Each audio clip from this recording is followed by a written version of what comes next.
सब लोग ये जानना चाहते हैं कि कनाडा आए या ना आए। मैं आपको आज एक वाकया सुनाता हूँ, उससे आपको आइडिया होगा कि आपके लिए कनाडा है या नहीं। बड़ा दिलचस्प वाकया है और थोड़ा सा आपको परेशानी भी होगी कि क्या हुआ हमारे साथ। और ये जो हमारे साथ हुआ ना, ये डे टू डे होता रहता है, ये कोई पहले की बात नहीं है। तो आप वाकया सुने पूरा एंड तक, उसके बाद आपको समझ आएगी। तो हुआ ये कि कल की बात है, मैं तो हस्बे मामूल ऑफिस चला गया जैसे जाता हूँ। तो पीछे से फिर फ़ोन आया कि जोहा की तबीयत बहुत ख़राब है, जोहा को बहुत ज़्यादा खांसी छिड़ गई है और बिल्कुल ड्राई कॉफ। और इससे एक हफ्ता पहले हमने चेक करवाया था तो पता चला था जोहा को नमूनिया के सिम्टम्स हैं। तो जो मेडिसिन डॉक्टर ने दी थी वो हम यूज कर चुके थे, लेकिन उसके बावजूद कोई अफाका नहीं हुआ था। तो बहुत ज्यादा उसको खांसी हो रही, ऐसे खांसी थी लग रहा था जैसे खुदा न खास्ता फेफड़े ही फट सकते हैं। तो बहुत जरूरी था कि फौरन केयर प्रोवाइड की जाए। अब डॉक्टर ने लिख कर दिया हुआ था एक्सरे, कि भाई आप एक्सरे करवाएं, एक्सरे की रिपोर्ट मेरे पास आएगी तो उस रिपोर्ट की बेसिस पे मैं फिर फर्दर देखूंगा कि क्या करना है, क्योंकि मुझे पता चले कि लंग्स की सिचुएशन क्या है, क्या पानी भरा हुआ है या क्या है। वो एक्सरे की पहले प्रिस्क्रिप्शन पिकअप करनी थी, तो ऑफिस से वक्त निकाल कर मैं गया, वहां से मैंने प्रिस्क्रिप्शन पिक की और तकरीबन 10 मिनट में मैं वापस आ गया, क्योंकि ऑफिस के करीब ही है मेडिकल सेंटर जहां हम जाते हैं। लेकिन अब बारी थी एक्सरे करवाने की, और जो एक्सरे है वो काफी दूर था हॉस्पिटल। अब मुझे उसी जो ऑफिस टाइमिंग्स है उसमें से वक्त निकाल के जाना है एक्सरे करवाने के लिए। और जैसे आज एक्सरे करवाया, उससे पहले हम डॉक्टर के पास लेकर गए थे, उसके लिए वक्त निकालना। फिर दिस इज जोहा, इसी तरह जीनिया के साथ की चीजें हैं, इसी तरह हिना के साथ की चीजें हैं, समटाइम्स मेरे अपने साथ की चीजें हैं। तो ऑन एंड ऑफ, क्योंकि दिस इज नोबडी एल्स जिस पर हम काउंट कर सकें, कोई बड़ा बुजुर्ग बंदा नहीं है जिसके पास हम घर में बच्चों को छोड़ सकें। एक को मसला होता है तो दोनों बच्चों को लेकर जाना पड़ता है, उन दोनों को संभालना अपने आप में एक इशू है। अब जीनिया ने चलना भी शुरू कर दिया है तो उसको कंट्रोल नहीं कर सकते, उसके पीछे पीछे भागना पड़ता है। जरा सी बेध्यानी हुई नहीं कि वो गाड़ियों के पास पहुंच जाती है। अब ऐसे में मैंने फिर कोशिश की कि लंच ब्रेक में मैं वक्त निकालूं, किसी तरह से मैं पहुंचूं कि कम से कम सारा वक्त इनके साथ ना रह सकूं तो इनको मैं ड्रॉप कर दूं। तो प्रिस्क्रिप्शन लेकर मैं लंच ब्रेक में जो आधे घंटे की होती गया ड्राइव करके घर, और घर पहुंच के मैंने हिना को, जोहा को, जीनिया को पिक किया और हम चल दिए हॉस्पिटल की तरफ, क्योंकि वहां से होना था एक्सरे। अब डॉक्टर ने, जिसने प्रिस्क्रिप्शन लिखकर दी हुई थी, उसने कहा था कि ये जो एक्सरे है ये वॉक इन एक्सरे है, मतलब आप जाएंगे, आप बस उनको ये दिखाएंगे रिक्विजिशन तो आपको वो एक्सरे कर देंगे। वहां हम गए तो पता चला कि वो वॉक इन नहीं था। वो कह रहे थे कि हम वॉक इन एक्सरेज नहीं करते, पहले से अगर आपने अपॉइंटमेंट ली होगी तभी हम एक्सरे करेंगे, और अगर अपॉइंटमेंट लेते तो अगली अपॉइंटमेंट मिलती थी हमें 3 महीने बाद की। अब ये तो बात हुई जब हम वहां पहुंच गए और डॉक्टर को वो रसीद दिखाई, उसके बाद डॉक्टर ने ये कहा। लेकिन मैं तो इनको छोड़कर जा रहा था, क्योंकि मेरा आधा घंटे की लंच ब्रेक होती है और ऑलरेडी 38 मिनट्स हो चुके हुए थे। तो मेरा ये प्रोग्राम था, घर से इनको लूंगा, इनको मैं हॉस्पिटल पे ड्रॉप करूंगा, आगे हिना खुद देखेंगी और वापसी पर देखा जाएगा कि किस तरह से आना है, या उबर या बस, और मैं वहां से इनको ड्रॉप करके ऑफिस चला जाऊंगा। मैंने यही करना चाहा। हिना ने कहा कि नहीं, आप रुके, कम से कम मुझे बात करने दें एक्सरे टेक्नीशियन से, उसके बाद मतलब वो ओके करता है उसके बाद आप चले जाइएगा। तो उससे बात की तो पता चला कि वहां से वो एक्सरे वॉक इन हो ही नहीं सकता। उन्होंने कहा कि ये हॉस्पिटल का विंग है, अगर आपने वॉक इन एक्सरे करवाना है तो वो हॉस्पिटल में होगा, वो यहाँ से 1 किलोमीटर के फासले पे है। अब सोचे, वहां से अगर मैं इनको ड्रॉप करके चला गया होता तो हिना को वॉक करके जाना पड़ता, क्योंकि जो कार सीट्स हैं बच्चों की वो गाड़ी में थी, और कार सीट्स के बगैर आप बच्चों को गाड़ी में नहीं बिठा सकते, मतलब ऊबर तो करवाई नहीं जा सकती थी। अब हो सकता है आप लोग सोचें कि मैंने कार सीट्स हिना को ही क्यों नहीं पकड़ा दी। तो वो इसलिए नहीं पकड़ा दी क्योंकि 2 बच्चों के साथ, प्रैम के साथ 2 कार सीट्स उठाकर भी हिना के लिए चलना नामुमकिन था, क्योंकि वो कोई हैंडी कार सीट्स नहीं होती। इतनी बड़ी बड़ी कार सीट्स होती हैं कि बंदा खाली एक कार सीट ही उठा सकता है, या फिर प्रैम चला सकता है, या फिर बच्चे संभाल सकता है। तो वो कार सीट्स गाड़ी में ही पड़ी रहनी ही थी। तो हिना के लिए हमने यही सोचा था कि वहाँ से बैक होम वो बस के थ्रू ही जाएंगी। फिर बसेस का वो रूट नहीं था जहां पर वो हॉस्पिटल है, तो पता नहीं वो हिना पैदल ही वहां तक जाती है अगर मैं वहां से चला गया हुआ होता। वो तो शुक्र है अल्लाह का कि मैं वहीं पर था अभी, और मैंने इनको फिर वहां से लिया और मैं ड्राइव करके, ऑब्वियसली गाड़ी है पास तो 1 मिनट में मैंने इनको हॉस्पिटल पहुंचा दिया। लेकिन मैं इतना लेट हो रहा था कि वहां पर फिर मैंने इनको ड्रॉप कर दिया। अब उसके बाद उस हॉस्पिटल के अंदर काफी चल के जाना था, और प्रैम में जोहा जीनिया को बिठाकर, और जीनिया अब प्रैम में बैठती नहीं है आराम से, वो कहती है मुझे निकालो मैंने चलना है। इसको कंट्रोल करना, फिर वो डिफरेंट लेवल पर था, उसमें वो प्रैम अंदर लेकर जाना, फिर वो उसको चलाना और काफी अंदर चलना था। खैर वहां से एक्सरे हो गया, तो हिना ने सोचा कि भाई एक्सरे तो हो गया तो चले, अब पता नहीं एक्सरे की रिपोर्ट कब तक पहुंचेगी डॉक्टर के पास। ऐसा करती हूँ यहीं से, क्योंकि ये दिस इज अ हॉस्पिटल, तो मैं इमरजेंसी में दिखा देती हूँ। इमरजेंसी डिपार्टमेंट में लेकर गई तो वो कहते हैं कि यहाँ पर आपको वेट करना पड़ेगा डॉक्टर से चेकअप के लिए। हिना ने पूछा कितना वेट, गैस करेंगे कितना वेट कहा होगा डॉक्टर ने, गैस करके अभी नीचे कमेंट में लिखें, फिर मैं तो आपको बताने ही वाला हूं। तो आपने कमेंट कर दिया। तो जनाब डॉक्टर ने बताया कि आपको वेट करना पड़ेगा 10 घंटे, और ये इमरजेंसी डिपार्टमेंट की बात है। और वो जो 10 घंटे का वेट है, उसके बाद वो जो नर्स है उसने चेक किया, कहती है oh you are so lucky, it's not actually 10 hours, आपको 8 घंटे वेट करना पड़ेगा। और मैंने उस नर्स को बोला भी, जो नर्स सॉरी नहीं थी, वो रिसेप्शनिस्ट थी, और उसको मैंने ये बोला भी कि जो है वो इसको शॉर्टनेस ऑफ ब्रेथ है और इसको सांस में भी थोड़ी सी मसला हो रहा है। तो और उस हॉल में कम से कम से 35 बंदा था, 30 से 35 मतलब 30 to 35 लोग होंगे। बूढ़े बूढ़े भी थे, न्यू बॉर्न बच्चे भी थे, लोग लेकर बैठे हुए थे। तो मैंने ना चलो ज़्यादा से ज़्यादा 1 घंटा नहीं 2 घंटे लग जाएंगे, कोई बात नहीं, उसको दिखा के जाऊँ। मैं तो वो 2 घंटे भी कबूल करने के लिए तैयार थी, लेकिन सब सारी इन्फॉर्मेशन उसको डेस्क पे मैंने दे दी। और फिर उसके बाद जब मैंने उसको बोला कि अब मुझे जो है ना आप ये मुझे एंड में, मैंने उससे सबमिट करवाने से पहले उसको बोला मुझे बता दें कि आपको कितना टाइम लगेगा। तो उसने बोला 10 आवर्स लगेंगे, and I was like 10 hours. और फिर उसके बाद वो बोलती है कि यहाँ number let me check it out. फिर उस बोलती है ओ यू आर लकी।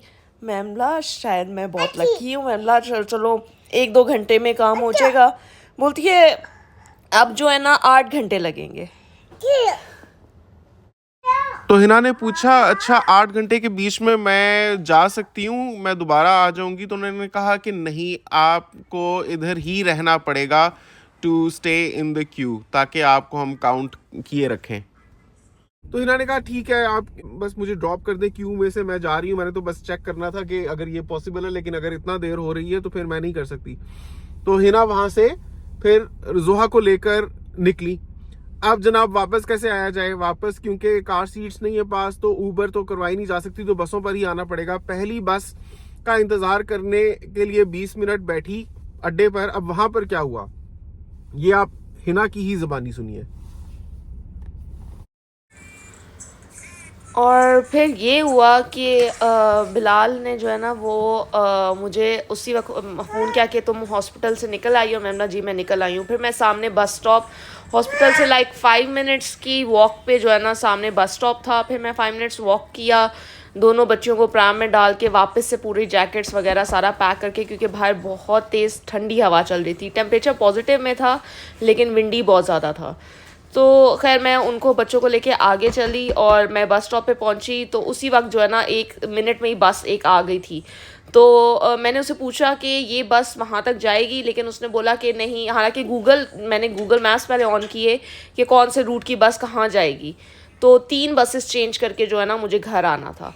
तो मैंने उस बस से पूछा, मैंने रोड क्रॉस करके गई, मैंने बोला ये बस वहाँ जाएगी? बोलते ये यहाँ वाली नहीं जाएगी, आपको ऑपोजिट रोड के जाना पड़ेगा, उस साइड वाली जो बस है ना वो वहाँ पे जाएगी, उस स्टॉप पे उतरेगी।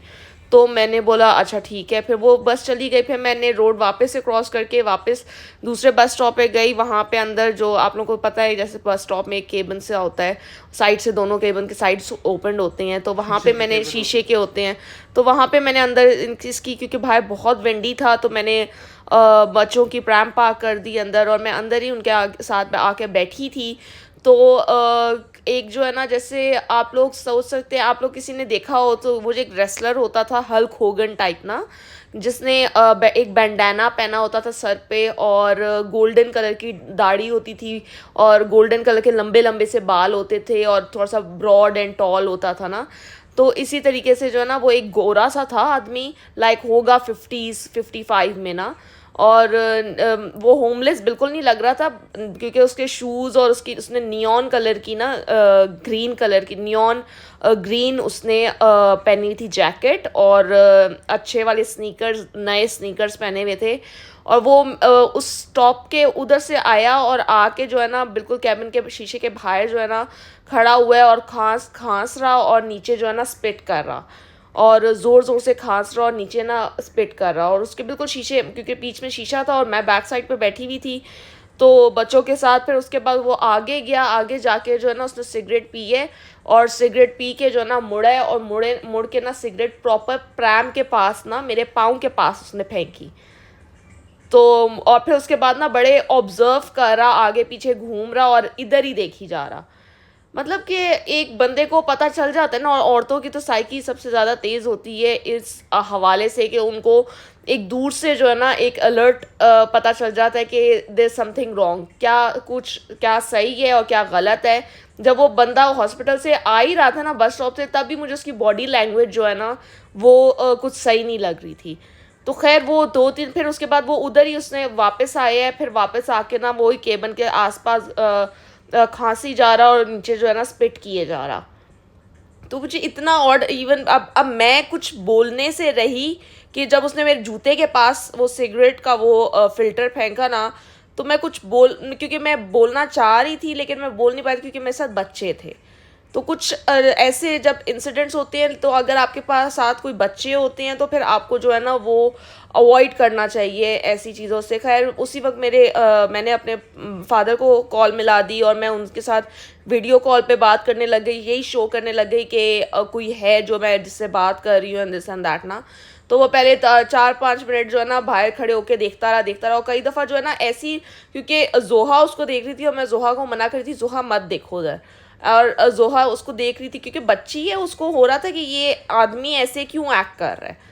तो वो बोल रही थी कि मम्मा ये आदमी, मतलब कि ये मैन इतना वियर्ड क्यों है, ये इसने इधर सिगरेट क्यों फेंकी है और इसने ये क्यों किया कर रहा है। तो स्पिट भी किया था पाँव के पास, पाँव पे नहीं किया था लेकिन मेरे जूते के, मतलब जूते के साथ प्रैम थी और उसके पास ना स्पिट करके ना, और उसकी बॉडी लैंग्वेज से पता चल रहा था कि वो जो है ना मतलब बड़े अजीब तरीके से जो है ना वो कुछ उसको शायद चाहिए कि कोई तैश में आए और कोई वो तमाशा हो या कुछ समथिंग लाइक ना। और ऊपर से मैंने हिजाब किया हुआ था।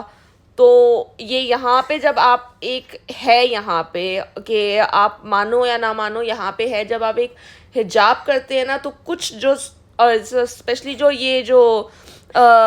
ये जो बूढ़े लोग होते हैं ना और जो बूढ़े गोरे होते हैं वो थोड़े कुछ होते हैं जो खार खाते हैं कि हमारी कंट्री में आप लोग क्यों आए हो एंड दिस एंड दैट। मतलब ये अब शायद उनके नेचुरल सी बात है, लेकिन मुझे जो है ना, जब मैं स्पेशली जब आप हिजाब करते हो तो आप एक प्रॉपर आपको पता चलता है कि जी ये मुस्लिम है। और कुछ होते हैं जो है वो ये नहीं बर्दाश्त करते और वो प्रॉपर अपनी बॉडी लैंग्वेज से आपको शो भी करते हैं। कई दफ़ा बस में भी मेरे साथ 1-2 दफ़ा ऐसा हुआ है। मैं कुछ की बात कर रही हूँ, वो होते हैं जो आपको अपनी बॉडी लैंग्वेज से शो करते हैं कि आप जो है ना वो कौन हो, आप क्यों आए हो यहाँ पे। फिर जो है ना वो आदमी का ये था कि वो एक और जो है ना वो फॉरेनर सी स्टूडेंट सी आई, लड़की सी 17-18 ईयर्स की होगी, और वो आके मेरे साथ अंदर ही बस स्टॉप पे खड़ी हुई। फिर उसके बाद जो एक और भी आंटी आई, गोरी थी, वो भी जो है वो मेरे साथ बस स्टॉप पे आके खड़ी हुई। तो फिर जाके ना वो आदमी वहाँ से हटा, मतलब जब 2-3 लोग उसने देखे ना फिर जाके वो आदमी हटा वहाँ से। तो ये चक्कर हुआ था। फिर उसके बाद यही बस का करती रही। फिर मैं 3 बसेस चेंज करके और 2 बसेस में मैं खड़ी रही, मतलब कि और कुछ बसेस में ये भी होता है कि आपको जगह भी नहीं देते बैठने की। और मैं बच्चों के साथ प्रैम को मैंने लॉक किया था और मैं बस खड़ी होके जो है ना 45 मिनट्स 3 बसेस मैंने चेंज की और मैं 1 बजे फ़ारिग हुई थी और मैं घर 3:30 बजे पहुंची थी। और घर से बिलाल ने मुझे पिक करके हॉस्पिटल तक का रास्ता 8 मिनट्स में मैंने तय किया था, जो गाड़ी में मैंने किया था। और गाड़ी में घर से हॉस्पिटल 8 मिनट्स में पहुंची थी, और बसेस से के थ्रू और फिर बस स्टॉप पे उतरी, और बस स्टॉप से घर तक पैदल। मतलब इसका जो सारा 1 बजे से लेके मैं 3:30 बजे 2.5 घंटे का सफ़र करके, जो 8 मिनट आपने गाड़ी में गुजारे थे, वो करके मैं घर पहुंची थी। तो यहाँ पे औरतों के लिए भी ज़िंदगी आसान नहीं है। और जोहा को बस वही शहद दिया और सुम्बुकोल दे दी, और ओवर द काउंटर जो मेडिसिन मिलती हैं वो दे दी। खांस खांस के बेचारी खुद ही कुछ बेहतर हो गई भी। अब अभी तक डॉक्टर की तरफ से तो कॉल नहीं आई। तो ये सारी किस्सा सुनाने का मकसद ये था कि आपको बहुत सी चीज़ों का हिंट मिल जाए कि किस किस तरह से परेशानियां होती हैं। छोटी छोटी चीज़ें मुश्किलात बन जाती हैं जब आपके पास कोई और बंदा नहीं होता जिस पर आप काउंट कर सकें, and you are all by yourselves. और आपको घर भी देखना होता है, बच्चे भी देखने होते हैं, काम भी देखना होता है। तो डे टू डे आपको क्या परेशानियां होती हैं कनाडा में। लोग समझते हैं कि बस ये कनाडा चले गए तो जन्नत में पहुंच गए, इनकी ज़िंदगी तो बहुत आसान है, इनको तो दुनिया की परेशानियों से निजात मिल गई है। लेकिन दर हकीकत हमारे ऊपर जो गुजरती है, जो हम परदेश में रहते हैं, वो हम ही जानते हैं कि किस तरह से हम डे टू डे लाइफ के साथ और चैलेंजेस के साथ कोप कर रहे होते हैं, और यहाँ पर हम डॉलर्स बना रहे होते हैं। होपफुली आपको आज की वीडियो पसंद आई होगी, काफ़ी चीज़ें क्लियर हुई होंगी, और आप सोच सकेंगे कि क्या आपके लिए भी कनाडा है, क्या आप भी आएँ तो ये सब चीज़ें आप कर सकते हैं मैनेज। नीचे कमेंट्स में अपनी राय का इजहार ज़रूर कीजिएगा, और वीडियो देखने का बहुत बहुत शुक्रिया। आपसे मिलता हूँ अगली वीडियो में, तब तक के लिए अल्लाह हाफिज़।